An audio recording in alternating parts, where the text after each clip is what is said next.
नाज़रीन अस्सलाम वालेकुम, मैं हूँ इमरान वसीम। नाज़रीन आज 16 नवंबर है, दिन है एतवार का और साल 2025। सुप्रीम कोर्ट से छुट्टी के दिन एक बड़ी खबर है जिसकी डिटेल इस प्रोग्राम में आप नाज़रीन के साथ हम शेयर करेंगे। और दूसरी खबर में मुख्तसर सा हम कंपैरिजन करेंगे साबिक चीफ जस्टिस काजी फ़ाइज़ ईसा और साबिक जस्टिस मंसूर अली शाह का।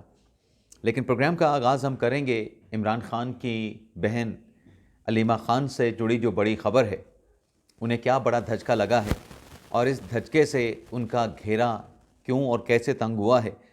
लेकिन व्लॉग का आगाज़ करने से पहले आपसे दरख्वास्त करेंगे कि चैनल को सब्सक्राइब कर लें, बेल आइकॉन का बटन प्रेस करें। वीडियो पसंद आए तो इसे लाइक और शेयर ज़रूर कीजिएगा। ख़बर नाज़रीन ये है कि पंजाब के महकमा माल ने इमरान खान साहब की बहन अलीमा खान के ख़िलाफ़ छानबीन का आगाज़ कर दिया है। अब ये छानबीन किस बात की हो रही है, इस नुक्ते पे आने से पहले अब पंजाब में वज़ीर आला मरीम नवाज़ साहिबा हैं। पंजाब में हुकूमत मुस्लिम लीग नवाज़ की है और पाकिस्तान तहरीक इंसाफ और मुस्लिम लीग नवाज़ जो है वो आप यूँ समझें कि सियासत के मैदान में और सियासत के मैदान से हट के एक दूसरे की सख्त मुखालिफ हैं।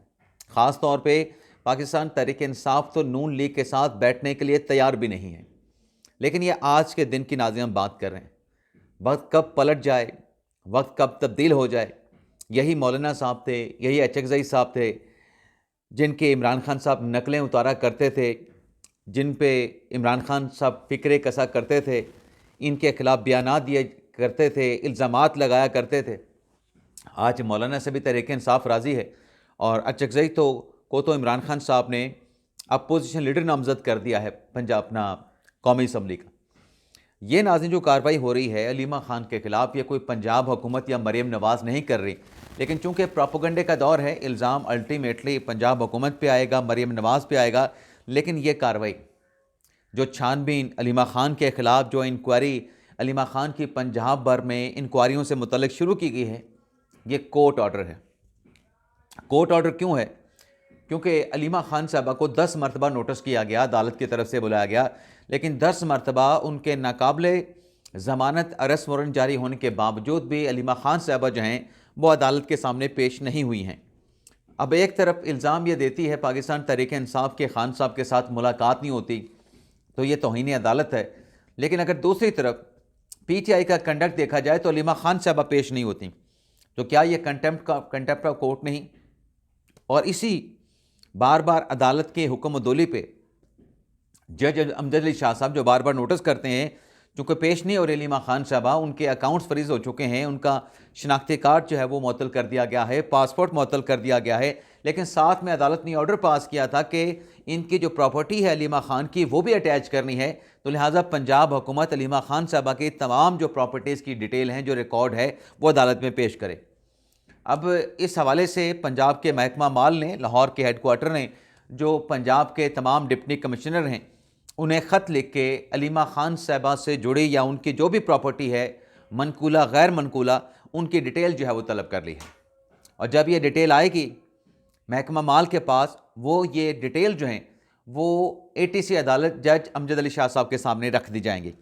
इसके साथ साथ नाज़रीन, कल जो इमरान खान साहब और अलीमा खान अपने बुशरा बीबी साहबा से मुतल्लिक़ जो खबर चलती रही, आज की खबर ये है कि जो द इकोनॉमिस्ट का जो आर्टिकल था, वो आर्टिकल और उसका जो मवाद है उससे मुतल्लिक़ इमरान खान साहब जो हैं वो अडयाला जेल में मुकम्मल तौर पे आगाह हैं और ख़ान साहब ये चाह रहे हैं कि उनकी बुशरा बीबी साहबा के साथ मुलाकात हो। और अडयाला जेल के ज़रा ये बताते हैं कि शायद ख़ान साहब इस आर्टिकल को लेके इकोनॉमिस्ट के ख़िलाफ़ कोई कानूनी चाराजोई भी करें, कानूनी कार्रवाई भी करें। बिल्कुल कानूनी कार्रवाई करनी चाहिए, लेकिन नाज़रीन ये जो भी आर्टिकल द इकोनॉमिस्ट ने लिखा है, मतलब बरतानवी जरीदे में छप गया, लेकिन ये तमाम बातें पहले पब्लिक डोमेन में हो रही थी, गलत या सही, लेकिन पब्लिक डोमेन में ये तमाम बातें होती रही हैं। अब अगर इमरान खान साहब ये फैसला करते हैं, वैसे तो पाकिस्तान तहरीक इंसाफ ने ऑलरेडी ऐलान कर रखा है कि ये झूठा, बेबुनियाद, ये इल्ज़ाम तराशी की गई है, तो इस पर हम कानूनी कार्रवाई करेंगे। तो खान साहब से ज़री सी बात है, जब ये मुशावरत करेंगे तो खान साहब का मौक़िफ़ भी आ जाएगा, खान साहब की राय भी आ जाएगी, तो फिर इनको डेफिनेटली अगर ये समझते हैं कि ये गलत है तो इनको कानूनी कार्रवाई करनी चाहिए। और फिर कानूनी कार्रवाई जब बरतानिया में होगी, साफ शफाफ अदालती निज़ाम है, बल्कि जो स्टोरी करने वाले सहाफ़ी हैं उन्होंने भी कह दिया है कि ये कोई पेड स्टोरी नहीं है। 1 साल से हम इस खबर पे, इस स्टोरी पे काम कर रहे थे। अगर किसी को एतराज़ है, जिन्होंने हम पे इल्ज़ाम लगाया कि हमने पैसे लेके स्टोरी की हैं, हम उनके खिलाफ भी कार्रवाई करने का हक महफूज रखते हैं। और अगर कोई स्टोरी को बेबुनियाद करार देता है तो वह बरतानिया में आए, बिल्कुल हमारे खिलाफ केस करे, हम इसका डिफेंड करेंगे, इसका दिफा करेंगे। अब नाज़रीन आ जाते हैं, कंपैरिजन कर लेते हैं मंसूर अली शाह साहब का और काजी फैसल साहब का। नाज़रीन, अब टीवी पे और सोशल मीडिया पे कुछ लोग ये कहते हैं कि यही मंसूर अली शाह साहब थे जो हुकूमत को बड़े पसंद थे, और अब वो मंसूर अली शाह साहब जो है वो हुकूमत को पसंद नहीं थे, उन्हें इंतकाम का निशाना बनाया गया। ऐसा नाज़रीन है नहीं, ऐसा फैक्चुअली है नहीं। दरअसल जो मंसूर अली शाह साहब थे, जो साथी, जो लोग उनको अच्छा कहते हैं, वो दरअसल उनका बेड़ा गर्क करने वाले भी वही हैं, उनकी बुनियादें हिला देने वाले लोग भी वही हैं। यानी जब वो मखसूस नशिस्तों का केस चल रहा था तो वो जो सपोर्टर थे मंसूर अली शाह साहब के, जो अब कहते हैं कि हमारा तो मंसूर अली शाह साहब कोई फेवरेट नहीं है, हम तो असूल की बुनियाद पे खड़े थे, हालांकि वो पहले अपना फेवरेट कहा करते थे कि मेरे सबसे फेवरेट जज हैं। चलें जी, अब आपके फेवरेट नहीं रहे, रिज़ाइन कर गए। लेकिन जब आप सपोर्ट कर रहे होते थे तो आप ये कहते थे कि मखसूस नशिस्तों के केस में जो फैसला दिया गया है वो काजी फ़ाइज़ ईसा की एक्सटेंशन के खिलाफ दिया गया है, उसकी एक्सटेंशन रोकने का फैसला मंसूर अली शाह ने दिया है। और मंसूर अली शाह ये चाहते थे कि उनकी बारी पे दूसरा चीफ जस्टिस क्यों आए, तो इसलिए ये फैसला दे के हुकूमत की मेजॉरिटी को माइनॉरिटी में तब्दील कर दिया गया है। तो ये जो सपोर्ट करने वाले थे, जो आज कहते हैं कि पहले अच्छे थे हुकूमत के लिए मंसूर अली शाह साहब, अब बुरे क्यों हो गए, वो खुद सारी बातें, वो खुद जिस किस्म की बातें करते थे अपने व्लॉग्स में, अपने प्रोग्राम में, अपने तर्जियों में, वो तो सपोर्ट करने के बजाय मंसूर अली शाह साहब के दुश्मन थे। और हम पहले भी कई मरतबा बात कर चुके हैं। और फिर आप देखें, चलें ये दुश्मन या दोस्त के लिबादे में जो भी थे, अब मंसूर शाह साहब ने क्या किया। मंसूर शाह साहब को जब ब्रीफिंग दी गई हुकूमत की तरफ से कि हम ये तरमीम 26 अमेंडमेंट करना चाहते हैं, ये प्रपोजल है, ये चीज़ें हैं, ये ड्राफ्ट है, तो मंसूर शाह साहब ने क्या किया। मंसूर शाह साहब ने जो सुन्नी इत्तेहाद कौंसिल की दरख्वास्त थी उस पर पेशावर हाई कोर्ट का फैसला सस्पेंड कर दिया। ना सिर्फ पेशावर हाई कोर्ट का फैसला सस्पेंड किया, बल्कि वो जो दर्जनों अरकान असम्बली थे, जो कि कौमी असम्बली में आए थे, जो कि सिंध असम्बली में आए थे, पंजाब असम्बली में आए थे, KP असम्बली में आए थे, उन अरकान मखसूस जो अरकान आए थे उनको भी सस्पेंड कर दिया। ये अदालती तारीख का मुनफरिद फैसला था, कभी ऐसा फैसला नहीं हुआ।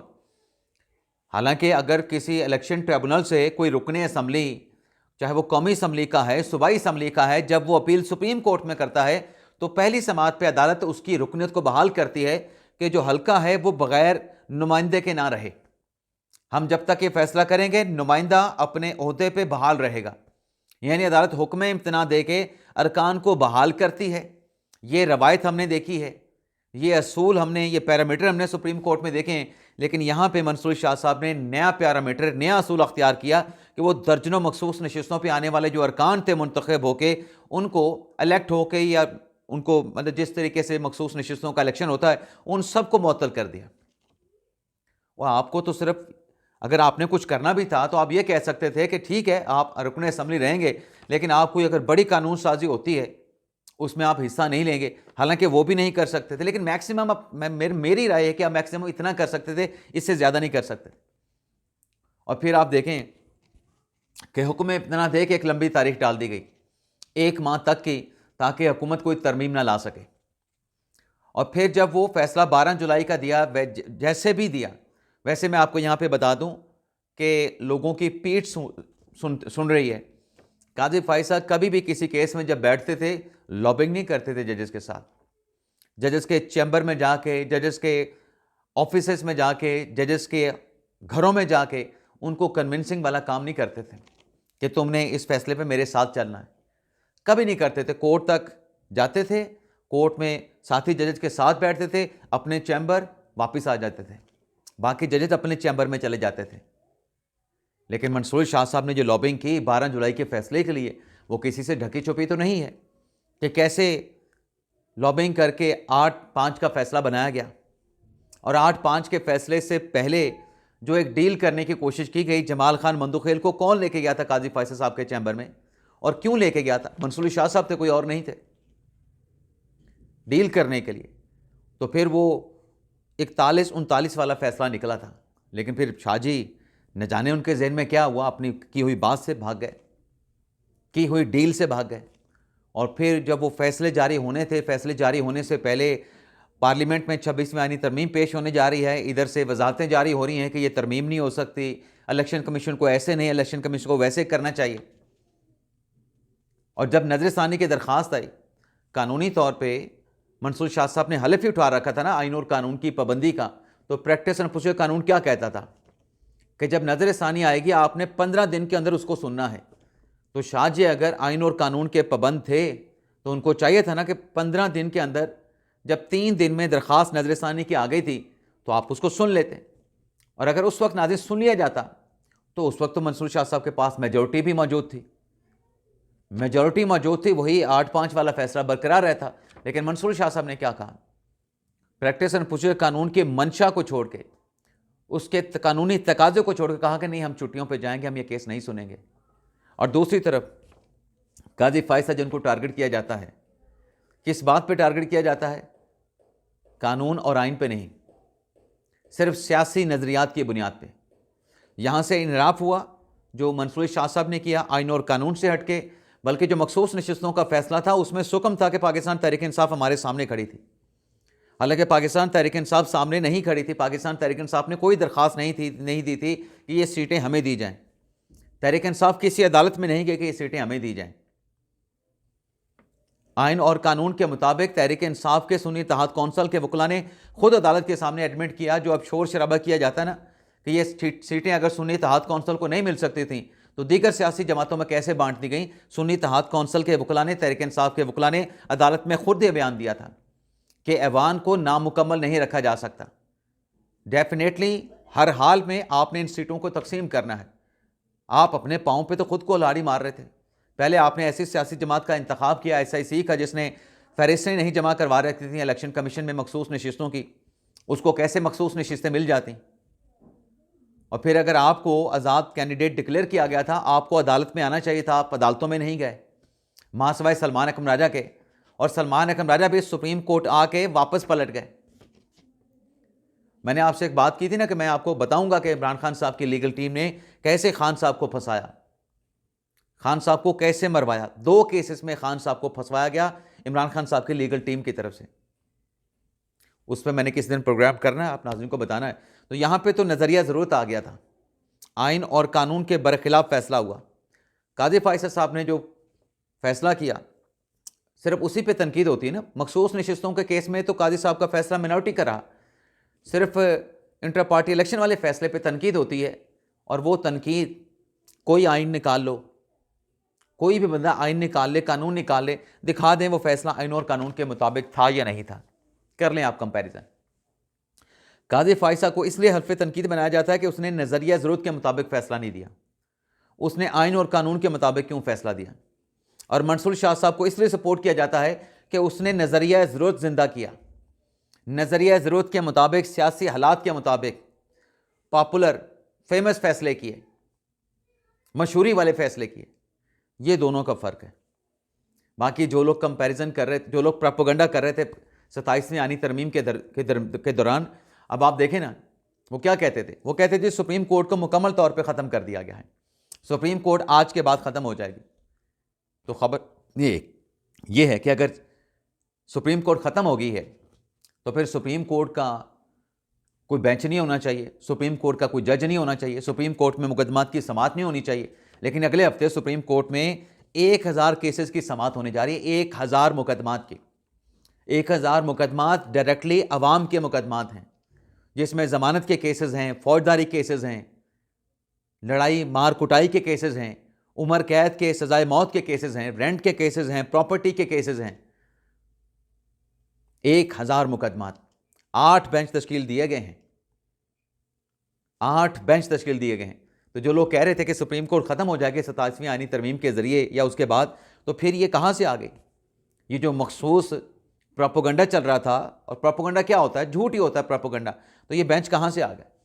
अब क्या सवाल उठाया जा रहा है, वो जैसे सलाहुद्दीन पंवर साहब को जो है 8 बेंच बनाए गए हैं सुप्रीम कोर्ट के, तो उसमें क्यों नहीं शामिल किया गया?